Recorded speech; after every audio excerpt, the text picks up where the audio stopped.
काफी दिनों से लोग भी आपको मिस कर रहे थे, कहाँ पे गए कहाँ पे गए, पूरी न्यूज भी चल गई थी।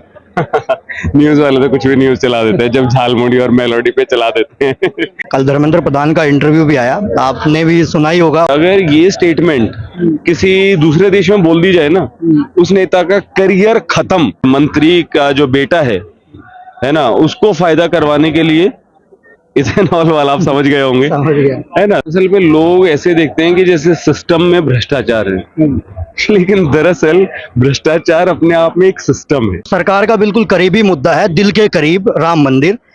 इतना बड़ा घोटाला हो गया, एक एफआईआर तक दर्ज नहीं हुई। और हम ये धार्मिक भावनाएं आहत नहीं हो रही। अब बीजेपी के अंधभक्त हैं, वो इसलिए जुड़े हुए हैं क्योंकि वो धार्मिक हैं, ऐसा नहीं है। विपक्ष का क्या है ना कि वो एक कंटेंट क्रिएटर की तरह एक्ट करते हैं। अपना अलग से उनको करना है, अलग से कर लो। बात तो ये है कि पेपर लीक पे बात हो, धर्मेंद्र प्रधान का इस्तीफा मांगा जाए। आगे की कोई स्ट्रेटेजी वगैरह कुछ प्लान किया है?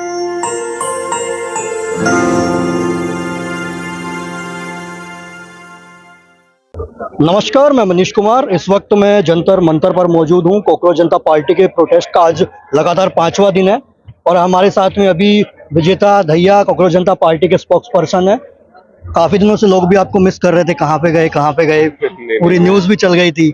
न्यूज वाले तो कुछ भी न्यूज चला देते हैं, जब झालमुड़ी और मेलोडी पे चला देते हैं। तो ये कौन सी बड़ी बात है। एकदम से जैसे प्रोटेस्ट स्टार्ट हुआ उसके बाद में आप गायब ही हो गए। कोई प्रायर कमिटमेंट थे, बाकी टीम के लोगों से पूरा इन सिंक था, ऐसा कुछ नहीं। मैंने ना, आपने जब कल इंटरव्यूज दिए उसके बाद में एक स्टोरी लगाई, मैंने उस पर गौर किया।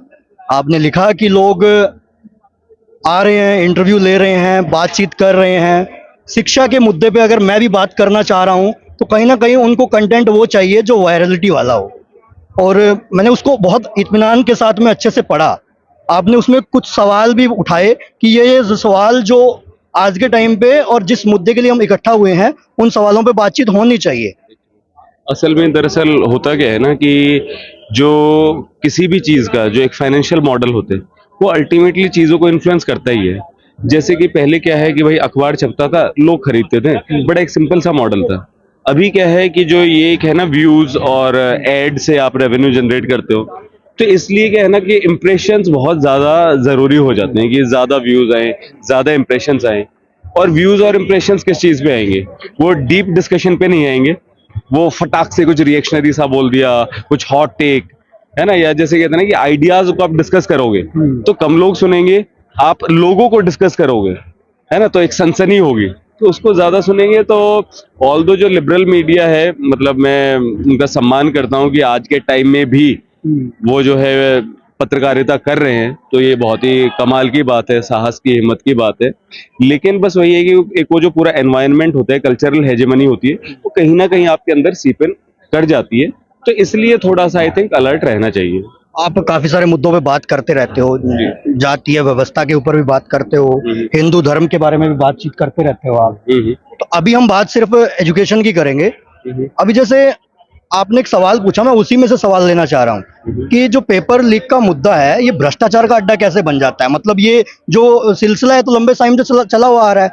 हर बार पेपर लीक होते हैं, कुछ लोग आवाज उठाते हैं, फिर बंद कर देते हैं, बोलते हैं रिजाइन करवा देंगे, उसके बाद फिर बैठ जाते हैं, व्यवस्था ठीक करो, कुछ अधिकारियों का ट्रांसफर होता है, फिर सारी चीजें वैसी की वैसी चलती रहती हैं और वो जो भ्रष्टाचार का जो आप अड्डा बोल रहे हो वो वैसा का वैसा रहता है।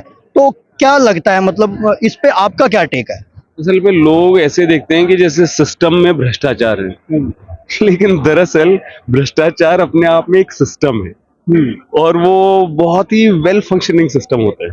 ठीक है, अभी आज अभिनव सर आए थे ना, वो भी बता रहे थे कि जो अलग अलग पुलिस स्टेशन होते हैं, वहां पे भी ये होता है कि कोई बंदा पैसा देकर उस वाले थाने में आ रहे हैं, तो ऑफकोर्स वो कमाने के लिए ही आ रहा है ना, है ना। और कि कितना किसके पास जाएगा, कहाँ जाएगा, आप किसी से भी बात करो, सबको पता है। ऐसा ही सेम हर एक जगह पे है।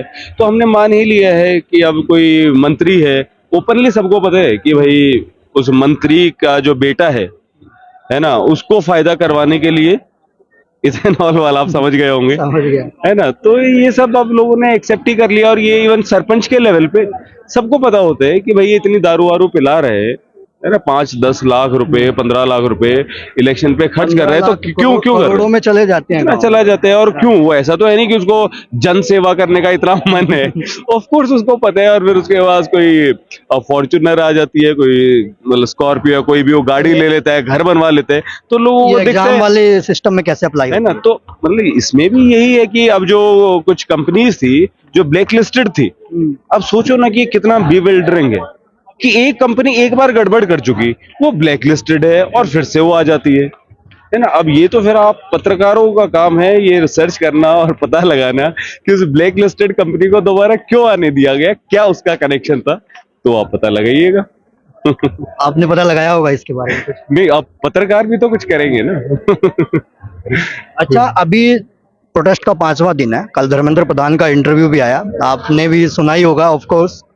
जो बोला उन्होंने कि आतंकवादी है कॉकरोच जनता पार्टी वाले, तो मैं अगर सीधी दहशतगर्दों की भी टीम है, तो बहुत ही वही घटिया और बेशर्मी भरी स्टेटमेंट थी। और मेरे जैसे मतलब तो पत्रकारों ने ही वो बातें चलाई है टीवी मीडिया पे। आपको पता है, अगर ये स्टेटमेंट किसी दूसरे देश में बोल दी जाए ना, उस नेता का करियर खत्म, करियर ही खत्म आप मान लो, इस टाइप की का मतलब वहां पे रहते हैं, है ना। वहां पे तो अभी क्या यूके के पीएम ने भी कर दिया ना कि मतलब परफॉर्म नहीं कर पा रहा अच्छे से, है ना, रिजाइन कर दिया, और ये लोग कुछ भी अनाप शनाप बकते हैं।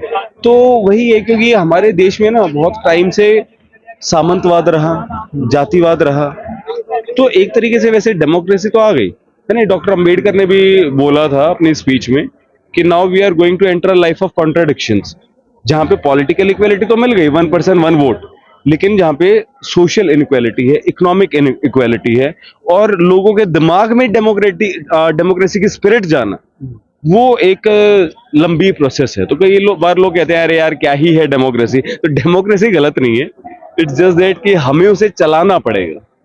थोड़ा अभी आंदोलन के बारे में बात कर लें हम, जी। तो 5 दिन लगातार चलते हुए हो गए, क्या लग रहा है 5 दिन में क्या अपडेट रहा है? लोग जो साथ आने चाह रहे थे, मतलब कि बोला जा रहा था कि विपक्ष अभी तक तो खिलाफ था, अब विपक्ष से कोई अपडेट है या नहीं है? कांग्रेस कांग्रेस भी आवाज उठा रही है, बट वो साथ आने का तो अभी तक उसका कोई भी सवाल नहीं बन रहा है।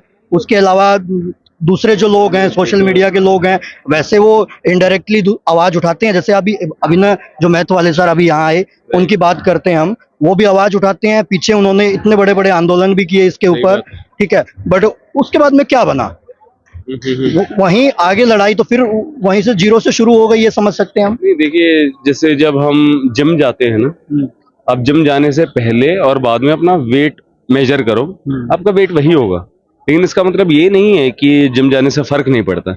इट इज जस्ट दैट वो चेंज इतना स्लो होता है कि आप उसे देख नहीं पाते, लेकिन आप 1 महीना जब जिम जाओगे और तब देखोगे तो वेट लूज हुआ है, और उसमें जो 30 के 30 दिन आपने एक्सरसाइज की, हर एक चीज का योगदान है, तो वेस्ट कुछ नहीं जाता, है ना। उन्होंने वो चीज की, लोगों में कुछ एक जागृति आई, अभी ये मूवमेंट हो रहा है, तो कोई भी आप सही दिशा में कदम उठाओगे तो उसका असर जरूर होता है। बस आपको जो है मे बी वो उस तरीके से दिखता नहीं है, बट असर जरूर होता सरकार है। से हम कितनी की उम्मीद करें? जो सरकार का बिल्कुल करीबी मुद्दा है, दिल के करीब राम मंदिर, इतना बड़ा घोटाला हो गया, एक एफआईआर तक दर्ज नहीं हुई। और हम किसी की धार्मिक भावनाएं आहत नहीं हो रही अब। धार्मिक भावनाएं हायत नहीं हो रही, जो अपने आप को मतलब बोलते हैं सरकार के समर्थक, और जिन्होंने सरकार बनाने में मदद करी है, तो तो बेसिकली जो ऐसा कहा जाता है ना कि भाई जो बीजेपी के अंधभक्त हैं वो इसलिए जुड़े हुए हैं क्योंकि वो धार्मिक हैं, ऐसा नहीं है। अगर ऐसा होता ना तब तो उन्हें बहुत ज्यादा गुस्सा आता, तो वो जुड़े हुए हैं धार्मिक नफरत की वजह से, राइट, क्योंकि बार बार बार बार उनके दिमाग में एक डर और एक नफरत डाल दिया जाता है।